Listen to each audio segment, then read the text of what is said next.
Hey, it's Zane here, and thanks for joining me today. Today, I want to talk about savings, inflation, and in particular, why when you save in dollars, it is essentially financial suicide in today's world. Now, I'm not sure about you, but I was sort of brought up in the mid 70s, 80s, and when we were kids, we were kind of told and led to believe that the best thing for us to do was to have a piggy bank, a savings account. And I remember in primary school, we used to have those little Commonwealth Bank passbooks where essentially it was your first bank account and you deposit. They'd encourage you to deposit a few dollars every week. And that was kind of your onboarding into the world of saving. And back then it made a lot of sense because inflation wasn't a big issue back then. We knew that we could gradually save our way to something that we wanted to buy. And obviously in those days, buying things on credit wasn't a big, a general way to do things. Essentially, if you wanted something, you had to save up for it and then you'd go and buy it. And then they brought in this lay-by system where if you wanted a new bike or a new toy or a new pair of shorts or whatever it might have been, and if you didn't have the money to pay for it on when you wanted it, you could put it on lay-by and you just go back to Big W or Kmart or the store, and you just pay off a little bit every week, every fortnight, and then gradually you'd pay it off. And when it was finally fully paid off, you could go and collect the item and it was yours. We don't have that anymore because what we're doing now is we're sacrificing the future for the present. Everything now in our society is based on instant gratification. And there's a reason for that. And I guess, subliminally, most people don't realize that we've fallen into this trap of sacrificing the future for the present because our system of money is broken. And this is why saving now is essentially financial suicide. Because of inflation, we can no longer park our money in our bank account knowing that tomorrow, 1 month from now, 1 year from now, that the value of those savings are going to be able to afford us those things that we want to buy. And, it may no longer be a bike or a new dress or a new pair of shorts. It may well be a deposit for a house, for example, or a new car, or to go on a holiday. And so, because the value of our savings are constantly being eroded due to inflation, we can no longer save our way into those desires, wants, dreams, prosperity, any of those things that we want in the future in our life. Saving our way to get there is just no longer a possibility because the value of our savings are being diluted, eroded, and this is why so many people are giving up hope, particularly young people, who are in their 20s and 30s now, who just simply can't earn enough to be able to see a positive, prosperous future for themselves. They can't see a way of being able to save their way into the housing market, to save enough for a deposit. By the time they're able to save that $100,000 that they need to get into the housing market, the price of real estate's gone up by another 20-30%. And so they now need a deposit of $150,000 to get into that property that they'd set out to achieve or to buy. And so this situation is not going to get any better. And the reason for that is because essentially since 2020, we've been on this accelerated inflationary path. And when I talk about savings and, the fact that it's financial suicide, there is a faction of society who have done very, very well over the last few years. I would say better than they ever could have foreseen in terms of their wealth. If you just go back 5 or 6 years to 2019, nobody knew what was coming in 2020. Nobody knew not just the health crisis that they were going to thrust upon the world, but the response to that in terms of inflationary pressure, in terms of monetary stimulus governments and central banks around the world shut everybody's businesses down. People couldn't go to work. There was no productivity. And what did they do? They injected, billions and in some cases trillions of dollars of liquidity into the markets, free money that they basically were able to print out of thin air to prop up the economy, even though there was no productivity in the marketplace.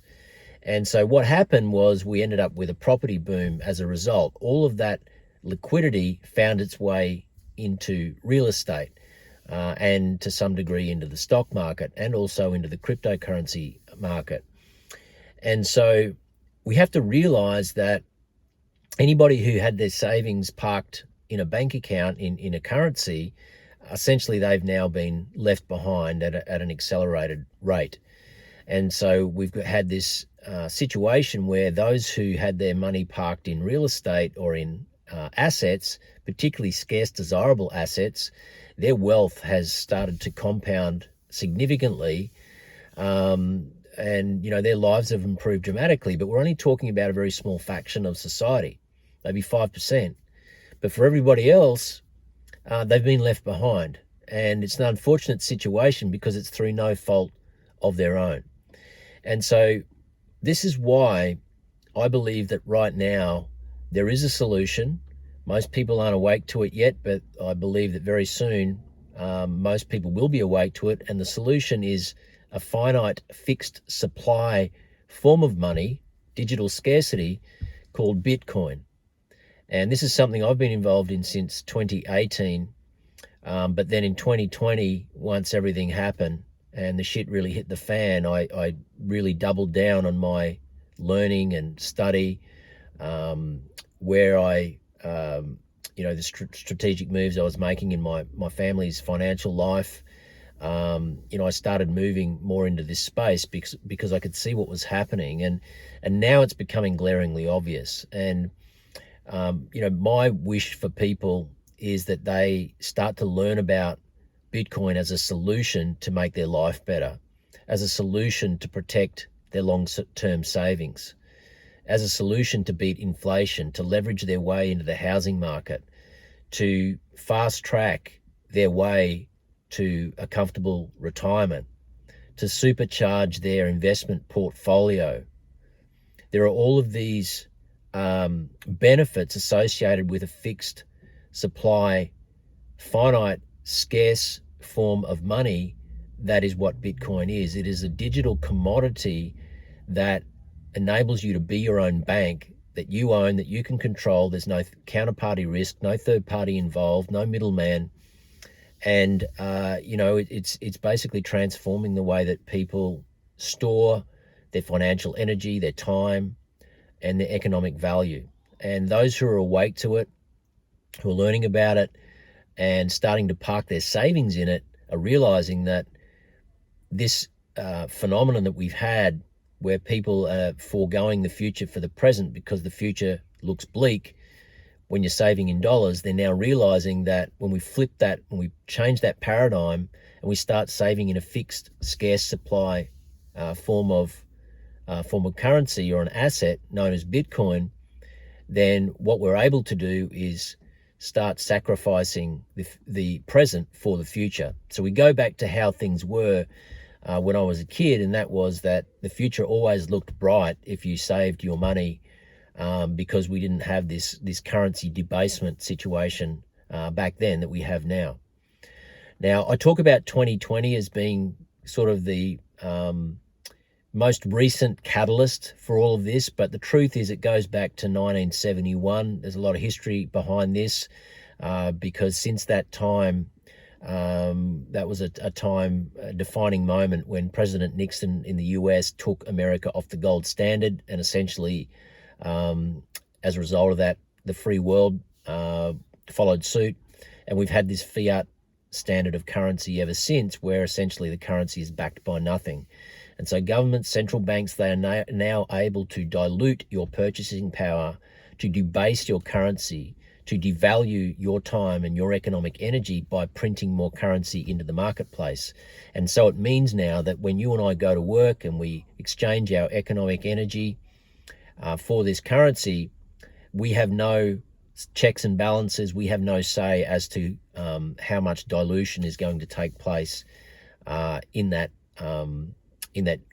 transaction. So when we get paid, if we go and store it in a savings account, we have absolutely no transparency as to how much extra currency they are going to inject into the economy, thereby diluting the value of our economic energy. And so there's a lot to this. It is very simple, but I know it's a paradigm shift. I know a lot of people dismiss this because, I did when I first heard about Bitcoin in 2013. But really, one of my missions at the moment is to just share with as many people as I can, particularly those who are kind of looking for ways to escape the matrix, and who really can see, even wealthy people I know who know that there's this yawning wealth gap, and even though it's benefited them substantially in recent times, maybe they've got kids, friends, family members who they can see have really been crushed by this situation, and at the very least they're open to ways that that even if they're doing okay, that other people can start to brighten their financial future. And so for me, this is not financial advice. I don't care what you do with your money, but all I'll say to you is that if you haven't yet heard about Bitcoin, if you've dismissed it, if you haven't taken the time to learn about it, you really need to start doing that, because I believe that we're about to enter a phase where millions and millions and millions of people around the world are going to be waking up to the transformative nature of this monetary technology. Bitcoin is the strongest computer network on earth. You could combine Amazon, Facebook, Google together, and Bitcoin's computer network is more secure and stronger than all of those put together. Most people don't realize this, but this is why you need to start diving down the rabbit hole, taking some time, a little bit every day, every week, to learn about Bitcoin and how it can make your life better, secure your financial future, and we can start moving away from this instant gratification society that we're in right now, where we sacrifice the future for the present and flip it on its head and start reinvigorating the future by doing the right things now. And that takes a little bit of sacrifice. It takes a willingness to be a little disciplined, to further your education, and I'm here to help you do that. But it's really, at the end of the day, it's up to you to realize things are changing in the world and to start taking action.